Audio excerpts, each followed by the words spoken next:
Hi guys, Ron Suchu here. Welcome back to my studio. Hey, this painting is not the bird that you're seeing in front of you, but I'm going to describe to you this series.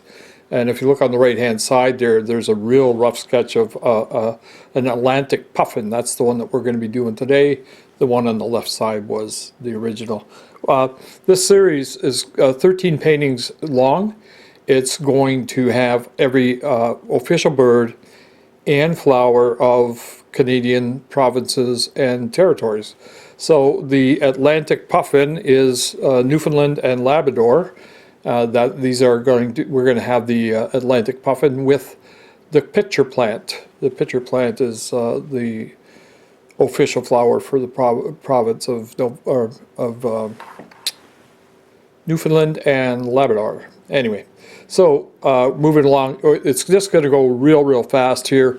As we go along, I want to talk about the series a little bit.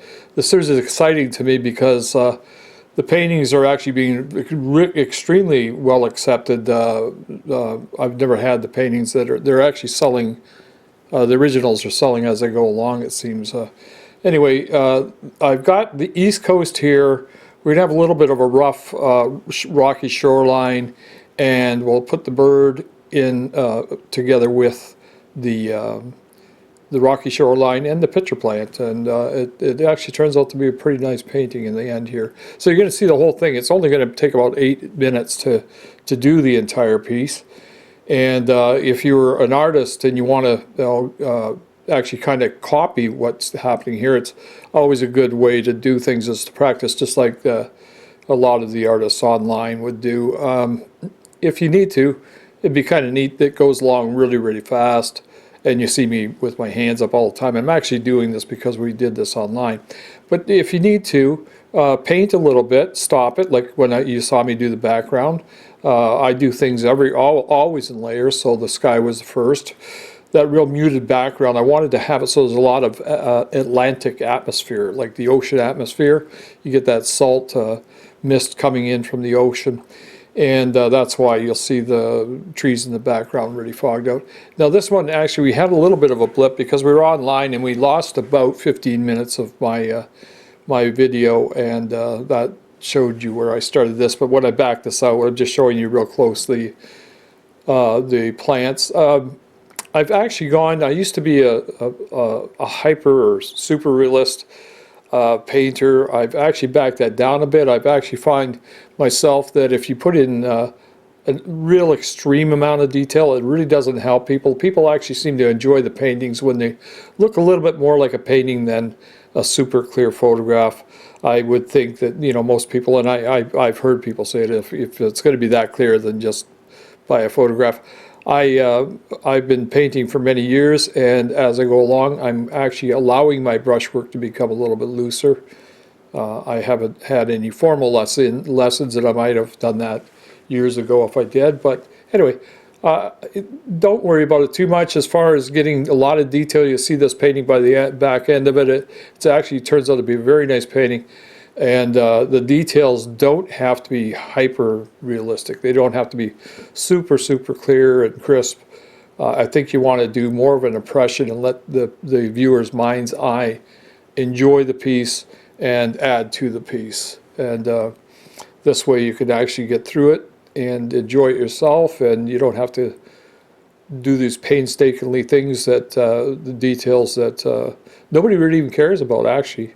You know, I've been doing this for 30-some years as far as a professional artist, and I found that it became disappointing at times when I was doing really lots and lots of hours and not having it what I felt was paying off, because people didn't even notice the detail after a while. Anyway, so we got the rocky shore. What's happening here? We got some reflections in the water. If you look in there, there's almost like a face on the right-hand side of that rock in the back. That's unusual. Anyway, so we're going to put in the bird next, I believe. And yeah, there we go. We started it again. Because these things get done online, it's hard to get the videos off sometimes. We're getting a little bit better at this. But at least you get to see a painting that's being done start to finish. And then right at the end, I'll show you a really good copy of the finished product. And these ones actually, they're coming out in a very limited edition, which is nice. I liked, I always do produce limited edition prints. I don't really like to have open edition prints. There's a zillion of those on the market today. We still want a little collectability. So these pieces, we're actually producing only 150 prints, 15 artist proofs, and 10 press proofs of each one. So they are pretty rare, and they're a real nice size piece when we get done. This painting is only 20 by 20. It's a small one for me to do, but the prints are actually going to be 14 by 14, and they turn out to be a real nice size. They actually work out on the wall about 20 to 22 inches square, which is really nice. The puffin is a really unique bird. I love that I've been out whale watching a couple times on the East Coast, and you never seem to get really close to these birds. They're the cutest things in the world.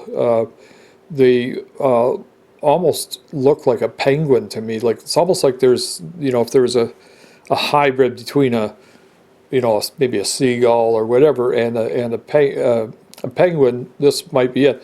The actual wings seem almost too small for it, but it flies very, very well. It's not like a penguin. Obviously, is not a flying bird. But these ones do fly, and they're a very agile bird. They'll actually come back with that beak. They'll go out to the ocean, come back with the beak to feed their young ones, and it'll just be full of fish. They'll have like 15, 20 fish in their mouth, real tiny ones. Well, there we go. That was because online, you can see at the top. You can email me anytime you want, suchu@suchu.com, and if you got any questions about this at all.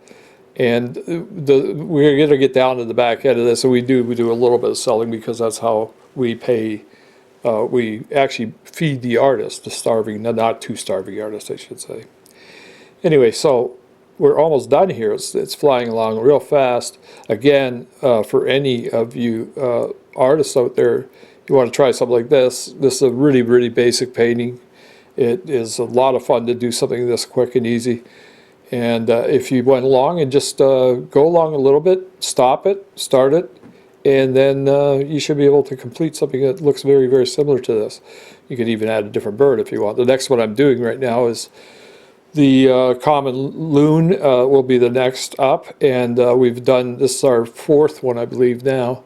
Yes, it's the fourth one, and you'll see two more that at the back end of this that we did earlier, and I'm enjoying this series so much because it almost has a little bit of a continuity to it as far as the subjects, and always having the official bird and the official flower of each and every territory. The last one I did was the Yukon.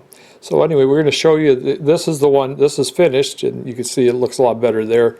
Our camera work is not the best because of our lighting in here. It's not, I use too strong of a light in front of me, and it seems to wash it out. Anyway, so you see there 150 sided numbered prints, 15 APs, 10 press proofs. You can call here anytime. That's another one. This is also in the same series, 150 of each. And there is the Stellar's J, which is beautiful, from British Columbia with the dogwood plant. And we'll see you later, guys. Easy, Skippy.